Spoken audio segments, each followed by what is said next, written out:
देश की जनता का क्या मूड है? देश की जनता अब की बार किस चेहरे और किस पार्टी पर अपनी मोहर लगा सकती है, या किस पार्टी को हार का सामना करना पड़ सकता है, या किस विकास पर जनता वोट करेगी, या किसी और मुद्दे पर जनता भरोसा करेगी?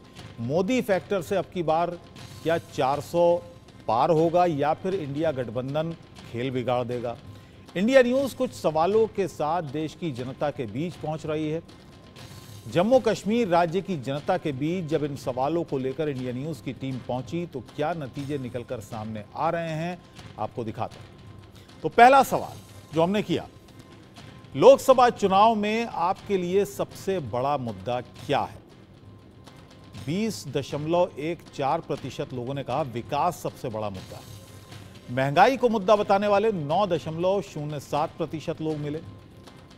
भ्रष्टाचार के खिलाफ अभियान ये मुद्दा है, 11.97% लोगों ने कहा।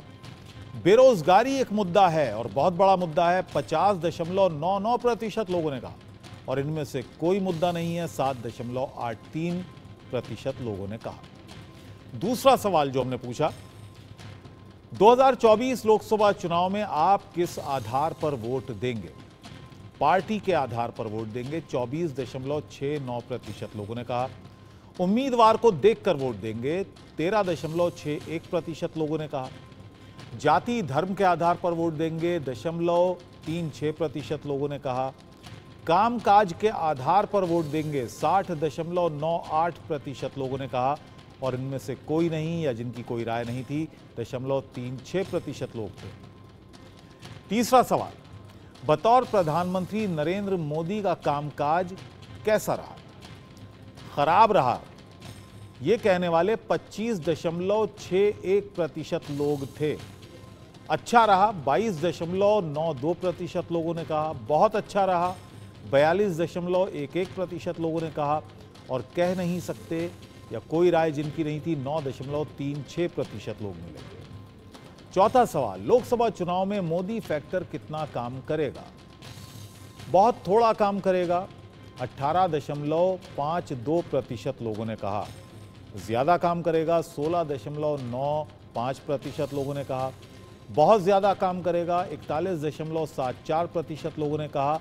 और बिल्कुल काम नहीं करेगा, 18.28% लोगों ने कहा। कह नहीं सकते कहने वाले भी मिले, 4.54%।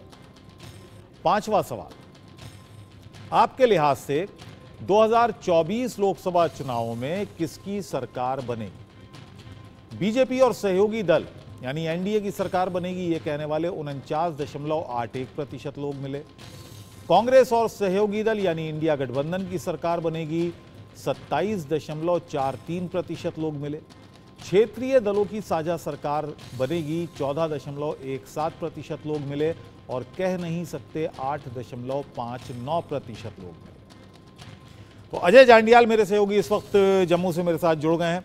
अजय, क्या माहौल है? हमने एक ओवरऑल सर्वे चलाया है जम्मू कश्मीर को लेकर, आप वहां पर मौजूद हैं, चुनाव हैं, जम्मू रीजन में चुनाव हैं, क्या माहौल वहां पर इन चुनावों को लेकर है, जम्मू रीजन में भी और कश्मीर रीजन में? देखिए, जम्मू कश्मीर में लगातार चुनावों की जो ऐलान के बाद सरगर्मियां तेज हुई हैं, क्योंकि जम्मू कश्मीर में चुनाव, खासतौर पे लोगों ने विधानसभा के चुनावों का इंतजार 10 साल से किया है। और उसके बाद उनको एक अपेक्षा जो थी वो यही थी कि पार्लियामेंट चुनाव जो है वो समय पे होंगे, और वो हो भी रहे हैं। जहां तक अगर सियासी दलों की बात है तो सियासी दलों की हलचल जो है वो काफी तेज है, चाहे वो पीडीपी हो, नेशनल कॉन्फ्रेंस हो, कांग्रेस हो, या अन्य जो दल हैं उनकी बात की जाए, भारतीय जनता पार्टी की बात की जाए, तो काफी एक्टिव हैं। और लगातार किस तरीके से गठबंधन के जरिए भारतीय जनता पार्टी को रोका जाए, उसके प्रयास जो है वो किए जा रहे हैं। वहीं दूसरी तरफ अगर आप देखेंगे कि जम्मू की 2 सीटें और लद्दाख की 1 सीट जो है वो बीजेपी के पास पिछली बार थी, और उससे उसी तरह से कश्मीर की 3 सीटें नेशनल कॉन्फ्रेंस के पास थी। और इन 3 सीटों पर कैसे जो है जीत हासिल की जा सकती है, नेशनल कॉन्फ्रेंस वो प्लान बना रही है कांग्रेस और पीडीपी के साथ मिलकर। वहीं दूसरी तरफ दो जो अलग पार्टियां जम्मू कश्मीर में इस बार बनी हैं, चाहे वो गुलाम नबी आजाद की डेमोक्रेटिक प्रोग्रेसिव आजाद पार्टी हो या फिर अल्ताफ बुखारी की जो पीडीपी से अलग हुए थे उनकी पार्टी हो, अपनी पार्टी जिसका नाम रखा गया है, और सज्जाद लोन की पीपल्स कॉन्फ्रेंस जो है, ये तीन मुख्य दल हैं जो अलायंस करने का जिनका ऐलान है। और अगर ये अलायंस कर देते हैं तो कश्मीर में बिल्कुल सियासी समीकरण जो है वो बिल्कुल अलग हो जाएंगे और लोग जो हैं लगातार नजरें गड़ाए हुए हैं कि कब कैसे और किस तरीके से ये सियासी दल इकट्ठा होते हैं और किस तरह से हमें वोट डालना है।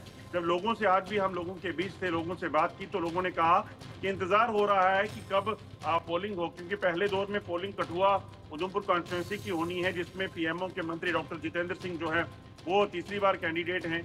वहीं उनको चुनौती देने के लिए लाल सिंह, जो चौधरी लाल सिंह पहले 2 बार सांसद रह चुके हैं कांग्रेस से, उन्हें एक बार फिर से कांग्रेस में वापसी के बाद जो है टिकट मिला है, उस कारण उस सीट पर भी हलचल तेज हो गई है। मगर वहीं गुलाम नबी आजाद की पार्टी ने भी कल अपनी एंट्री जो है राजनीति में ऑफिशियली कहा जा सकता है, क्योंकि उनकी पार्टी बनाने के बाद पहला चुनाव लड़ रहे हैं। उन्होंने भी गुलाम मोहम्मद सरूरी को, जो कांग्रेस के नेता हुआ करते थे, मंत्री रह चुके हैं, उनको जो है डॉक्टर जितेंद्र सिंह और लाल सिंह के साथ चुनाव मैदान में कठुआ उधमपुर से उतारा है। तो सियासी हलचलें तेज हैं। हालांकि इस वक्त सबसे ज्यादा हलचल जो है वो जम्मू और जो कठुआ उधमपुर की ज्यादा, आपको बता दूं, नजरें लोग जो गड़ाए हुए हैं वो अनंतनाग की सीट पर है, जहां पर नेशनल कॉन्फ्रेंस ने पिछली बार उस सीट को जीता था। उससे पहले वो सीट जो है वो पीडीपी के पास रही, वहां महबूबा मुफ्ती सांसद रही।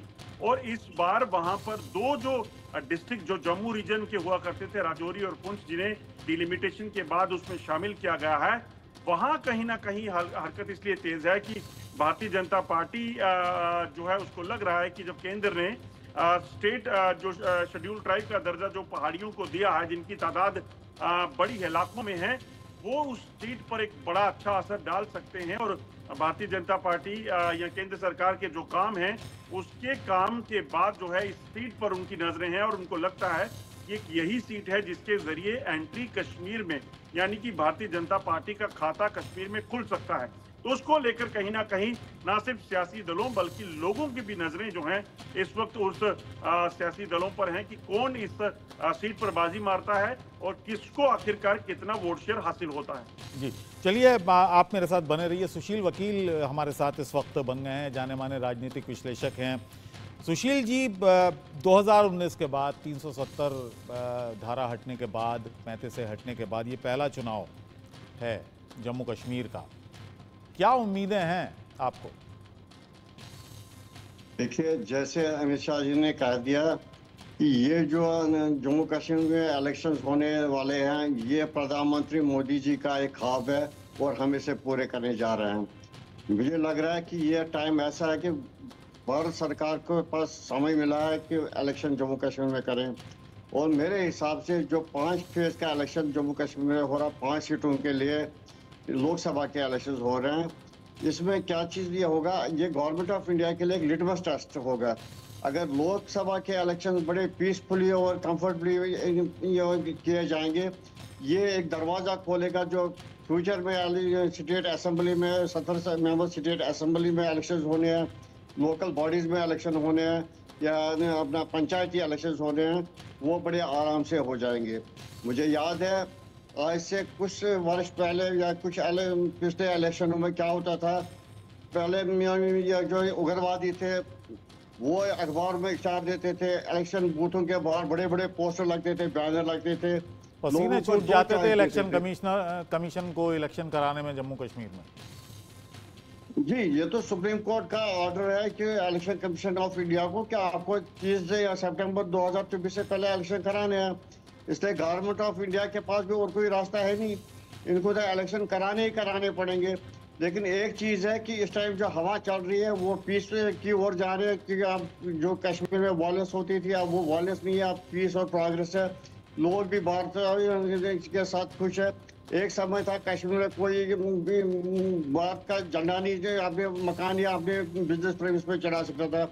आज भी खुशहाली और पीस है कि लोग खाली भारत का फ्लैग या झंडा अपने मकानों पे नहीं चढ़ा रहे हैं, बल्कि जो उनकी फेवरेट पार्टीज है उनके झंडे भी चढ़ाते हैं। और इतने में भी देखा गया कि बहुत सारे मकानों और बहुत सारे जो बिजली के पोल वगैरह है, खंभे हैं, उनमें तो अब भारत सरकार के ये बीजेपी के भी झंडे पाए जाते हैं। ये देख लीजिए कितना टोटल चेंज हो गया जम्मू कश्मीर में। इस बार इलेक्शन बड़े कंफर्टेबली हो रहे जा रहे हैं और बीजेपी इस बार कश्मीर में भी खाता खोल सकता है, क्योंकि उन्होंने पहाड़ी लोगों को, शेड्यूल कास्ट लोगों को, शेड्यूल ट्राइब्स को और जो बाकी थोड़ी जाति है, पिछड़ी जाति है, उनको जो ये स्पेशल स्टेटस वगैरह दे दिया, उससे बीजेपी की मजबूती है।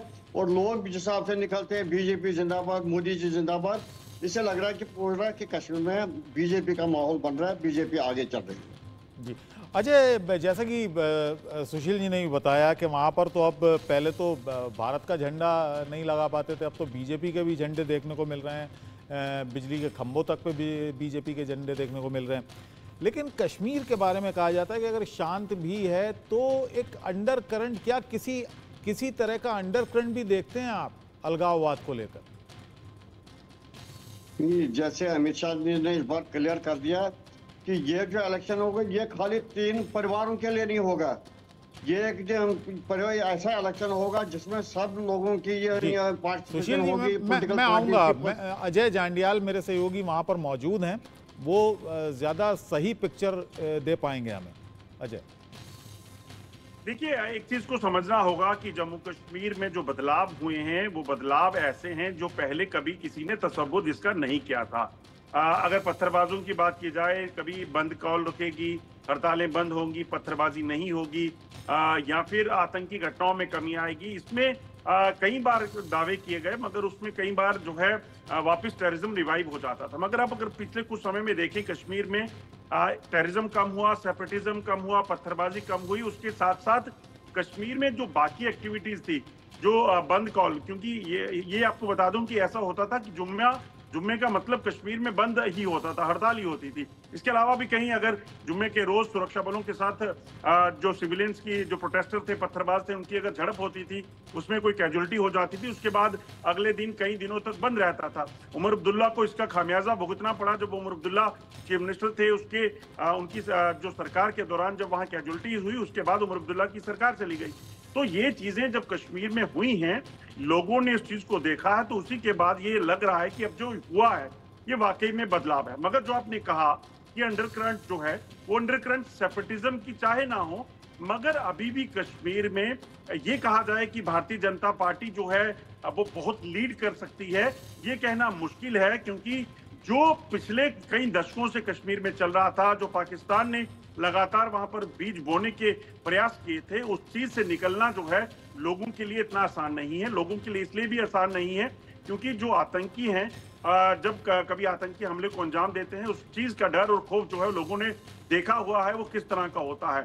मगर ये जरूर कहा जा सकता है कि कश्मीर में इस वक्त जो है सियासी समीकरण बदल सकते हैं। पहले, कुछ समय पहले की बात की जाए तो एकाएक ये चीज चल रही थी कि कश्मीर में इस वक्त पीडीपी और बीजेपी के गठबंधन के बाद नेशनल कॉन्फ्रेंस जो है वो बड़ी लीड ले सकती है।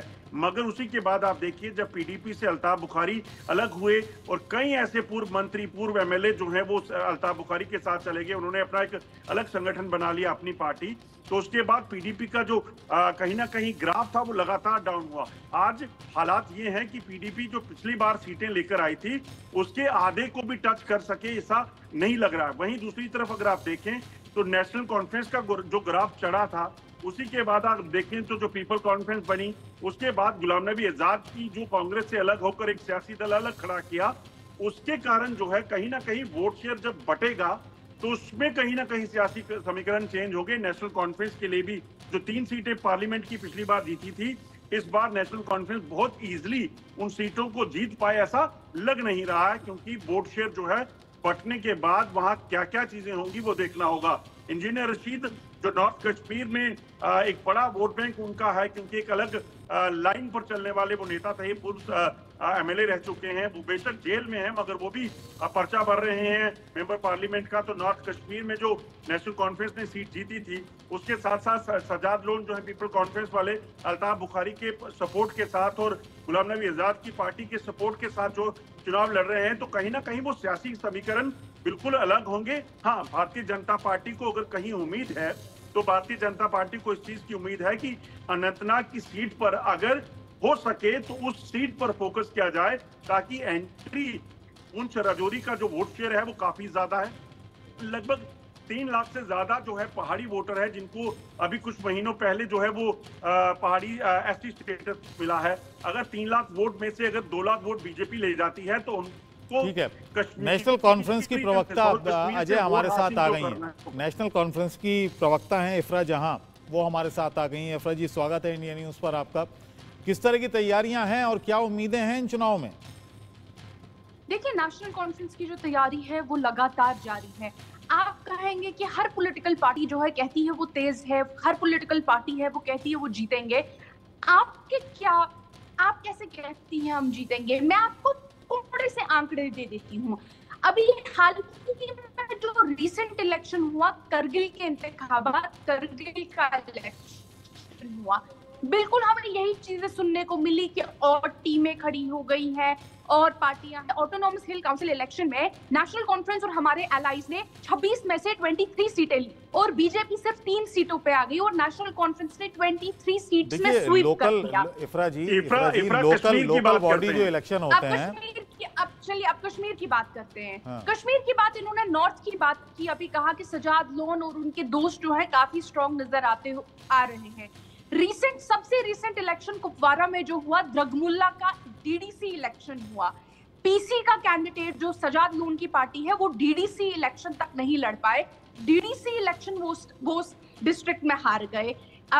इनफैक्ट वो नेशनल कॉन्फ्रेंस जिस इंडिपेंडेंट कैंडिडेट को सपोर्ट कर रही थी, हमारी इंडिपेंडेंट कैंडिडेट जीत गई लेकिन पीसी हार गई। तो जिस डिस्ट्रिक्ट को नॉर्थ को अपना गढ़ मानते हैं, वहां पंचायत लेवल इलेक्शन तक हार जाते हैं। इफ्रा जी, आप ये बात मानिएगा पहले तो कि जो पंचायत के इलेक्शन होते हैं, पंचायत के जो इलेक्शन होते हैं, लोकल बॉडीज के जो इलेक्शन होते हैं, लोकसभा का इलेक्शन उनसे बिल्कुल जुदा होता है, अलग होता है। उसकी अपने मुद्दे होते हैं। तो वही होता है ना, वोटर तो वही रहता है। नहीं, वोटर वो रहता है लेकिन मुद्दे बिल्कुल अलग होते हैं। मुद्दे बिल्कुल अलग होते हैं। अजय कुछ कह रहे हैं, अजय कुछ पूछना चाह रहे हैं। देखिए, अब आती है जी पूछिए। अब बात आती है साउथ कश्मीर की सीट की। उन्होंने कहा कि पहाड़ी वोट शेयर जो है, क्या पहाड़ी ऐसे लोगों को वोट करेंगे बीजेपी जैसी पॉलिटिकल पार्टी को, जिन्होंने बिल्किस बानो के बलात्कारियों को बाहर निकाला? मुझे नहीं लगता पहाड़ी वोट शेयर। इफ्रा, मगर आपको भी क्यों वोट करेंगे जिन्होंने कई दशकों तक उनको पहाड़ी स्टेटस नहीं दिया, एसटी स्टेटस नहीं दिया? आप ये भी जो उनको बार बार नकारा गया।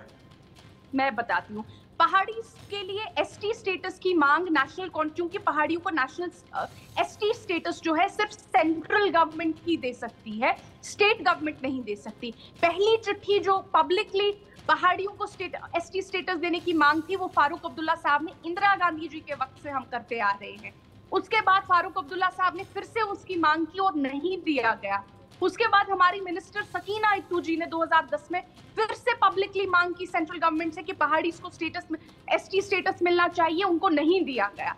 सेंट्रल गवर्नमेंट्स बार-बार वो जो लेटर्स हमारे इस दौरान तो 2 बार आपकी पार्टी सेंटर में भी हुकूमत में थी। इफ्रा जी, एनडीए में भी आपकी पार्टी थी, यूपीए भी आपकी पार्टी थी, यूपीए का हिस्सा भी थी आपकी पार्टी, तो सेंटर में भी थी, तब क्यों नहीं किया? इनके पास मिलिटेंसी के साथ कुछ नेशनल कॉन्फ्रेंस के साथ नहीं है, पीडीपी के साथ कोई चीज नहीं है, क्योंकि इन्होंने आज तक जो भी किया कश्मीर को लूटा, कश्मीर को बर्बाद कर दिया। पहाड़ियों का क्या एक पहाड़ी कम्युनिटी बीजेपी को वोट करेगी? बिल्किस बानो के बलात्कारियों को, जिन्होंने बलात्कारियों को चलिए, आरपी सिंह साहब भी जुड़ गए हमारे साथ। इफ्रा जी, सुशील जी, एक मिनट, आरपी सिंह साहब भी जुड़ गए हमारे साथ, बीजेपी के प्रवक्ता हैं, उनसे भी बात कर लेते हैं। कितनी उम्मीदें जम्मू कश्मीर को लेकर आरपी सिंह साहब हैं आपके पास, आपकी पार्टी को? देखिए, आप हर चीज को चुनाव के उससे देखते हैं, हम लोग उस देश के दृष्टि से देखते हैं। आज जम्मू कश्मीर में हालात पहले जैसे नहीं है, आज हालात बहुत अच्छे और सुधर गए। वहाँ पर एम्स हैं, IIT हैं, स्कूल्स हैं, नए कॉलेजेस हैं, वहाँ पर सड़कें अच्छी हो गई, वहाँ पर नए रेल लाइन्स पड़ गई, और सबसे बड़ी बात है कि आज वहाँ पर लोग अपने घरों पर तिरंगा लहराते हैं। ये सुधार हुआ। हाँ, इसका पॉलिटिकल आउटकम जो होगा, जो पॉलिटिकल रिजल्ट आएगा, वो देखेंगे समय आने पर, परंतु सुनिश्चित लोग समझते हैं और लोग देखते हैं, और इसके कारण से लोग हमको वहां पर भरपूर आशीर्वाद भी देंगे। सुनिश्चित जो लोग ये समझते हैं कि बदल हुआ है, 1,80,00,000 वहां पर इस सीजन में टूरिस्ट आए, तो दिखता है कि जमीन पर चीजें बदल रही हैं। उसका एक असर, उसका एक नतीजा, उसका जो आउटकम है वो पॉलिटिकल भी होगा। जी, अच्छा आरपी सिंह साहब, एक आरोप भी लगता है भारतीय जनता पार्टी पर, सरकार पर, कि साहब इस तरह का डिलिमिटेशन होगा आगे विधानसभा सीटों में भी कि वहाँ पर ज़्यादा से ज़्यादा जो वोट है वो एक जगह ना हो, पोलराइज ना हो, ख़ासतौर से मुस्लिम वोट पोलराइज ना हो। इस तरह की भी बातें होती हैं वहाँ की सियासत की जब बात होती है। ये बिना आधार के आरोप है। जो डिलिमिटेशन का प्रोसेस है बड़ा साइंटिफिक प्रोसेस है, और वो प्रोसेस के थ्रू ही सबकी राय लेते हुए, सबसे सलाह करते हुए, और सारे डायमेंशंस और एंगल, जिसमें टोपोग्राफी भी, जिसमें वहाँ की पॉपुलेशन भी, सबको मद्देनजर रखते हुए वहाँ पर ये डिलिमिटेशन का प्रोसेस हुआ है। आज जिनको राजनीति करनी हो राजनीति करते रहे, और आप देख लीजिएगा इसी प्रोसेस के अंदर चुनाव भी लड़ेंगे। ये वही लोग हैं जो कहते थे कि अगर धारा 370-35 से वापस नहीं हुआ तो हम चुनाव नहीं लड़ेंगे, हम चुनाव का बहिष्कार करेंगे, जब तक बहिष्कार करेंगे जब तक ये दोनों धाराएं वापस नहीं आएंगी। आज चुनाव भी लड़ने को तैयार है, चुनाव लड़ भी रहे हैं आज। तो ये ठीक है, उनको एक राजनीतिक स्टैंड लेना है, उनको एक तबके को पॉलिटिकल मैसेज देने के लिए उन्हें ऐसा करना है, परंतु जो जमीनी हकीकत है वो यही है कि जमीन पर आज लोग बदल समझ पा रहे हैं और देख पा रहे हैं। चलिए आरपी सिंह साहब, बहुत बहुत शुक्रिया। सुशील जी आपका भी, और इफ्रा जहां आपका भी बहुत बहुत धन्यवाद। अजय आपका भी बहुत बहुत शुक्रिया। जम्मू कश्मीर से ये रिपोर्ट आप देख रहे थे।